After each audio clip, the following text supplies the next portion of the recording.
Hey all, welcome to എലേസിയ. ഒരു online business start ചെയ്യുമ്പോൾ ലീഗലി രജിസ്റ്റർ ചെയ്യണോ വേണ്ടയോ എല്ലാവർക്കും ഉള്ളൊരു ഡൗട്ടാണല്ലേ.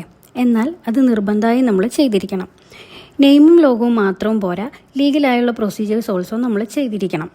ഓൺലൈൻ ആണെങ്കിലും ഇപ്പോൾ ഓഫ്ലൈൻ ആണെങ്കിലും സ്മോൾ മീഡിയം ലെവലിൽ ചെയ്യുന്ന ബിസിനസ്സിന് എല്ലാം ഇന്ത്യൻ ഗവൺമെൻറ് ഓഫർ ചെയ്യുന്ന MSME ഉദ്യം രജിസ്ട്രേഷൻ നമ്മൾ നിർബന്ധമായും ചെയ്തിരിക്കണം.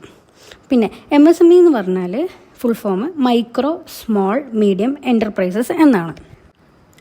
ഈ രജിസ്ട്രേഷൻ്റെ ബെനിഫിറ്റ്സ് എന്തൊക്കെയാണെന്ന് വെച്ചാൽ, ഭാവിയിൽ നമ്മളുടെ ബിസിനസ് ഏതൊരു ബിസിനസ്സും ആവട്ടെ അത് സക്സസ് ആവുകയാണെങ്കിൽ നമ്മൾക്ക് ആവശ്യമായ ബിസിനസ് ലോണുകൾ അഥവാ ലോൺ കിട്ടുകയാണെന്നുണ്ടെങ്കിൽ അതിന് ലോ ഇൻട്രസ്റ്റ് റേറ്റ്സിൽ കിട്ടും. പിന്നെ സബ്സിഡീസ് എല്ലാം നമുക്ക് ലഭിക്കും. ഓക്കെ. പിന്നെ രജിസ്ട്രേഷൻ നമുക്ക് ഫോണിലോ ലാപ്പിലോ എങ്ങനെ വേണമെങ്കിലും നമുക്ക് ചെയ്യാം. ഒരു ആധാർ നമ്പറും നമ്മുടെ ആധാർ നമ്പറിൻ്റെ ലിങ്ക്ഡ് ആയിട്ടുള്ള ഒരു മൊബൈൽ നമ്പറും പിന്നെ പാൻ കാർഡ് നമ്പറുമാണ് നമുക്ക് വേണ്ടത്. പിന്നെ GST ഉള്ളവരാണെന്നുണ്ടെങ്കിൽ അതും നമുക്ക് ആഡ് ചെയ്യാവുന്നതാണ്. പിന്നെ ഇത് തികച്ചും ഫ്രീ ആണ്. ഫീസ് ഒന്നുമില്ല, ഹിഡൻ ചാർജസ് ഒന്നും തന്നെ ഇല്ല.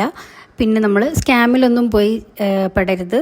നമ്മൾ കറക്റ്റ് വെബ്സൈറ്റിൽ തന്നെ പോയിട്ട് വേണം നമ്മളത് ചെയ്യണമെങ്കിൽ.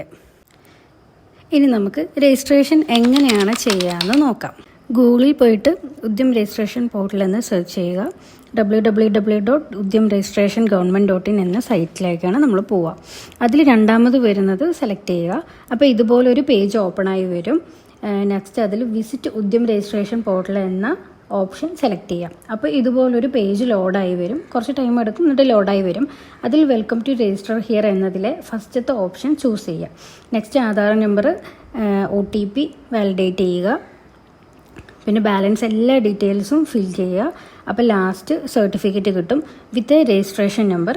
അപ്പോൾ ഈ സ്റ്റെപ്പുകൾ എല്ലാം ഡീറ്റെയിൽ ആയിട്ട് തന്നെ കറക്റ്റ് തന്നെ ഫിൽ ചെയ്യണം. ഓക്കെ. ലാസ്റ്റ് ഇതാണ് നമ്മുടെ സർട്ടിഫിക്കറ്റ്. രജിസ്ട്രേഷൻ്റെ എല്ലാ സ്റ്റെപ്പും ഞാൻ സ്റ്റെപ്പ് ബൈ സ്റ്റെപ്പായിട്ട് ഒരു PDF ആയിട്ട് കൺവേർട്ട് ചെയ്ത് വെച്ചിട്ടുണ്ട്. ആർക്കെങ്കിലും ഇത് ആവശ്യമാണെന്നുണ്ടെങ്കിൽ കമൻറ്റ് സെക്ഷനിൽ PDF എന്ന് കമൻറ്റ് ചെയ്താൽ മതി കേട്ടോ.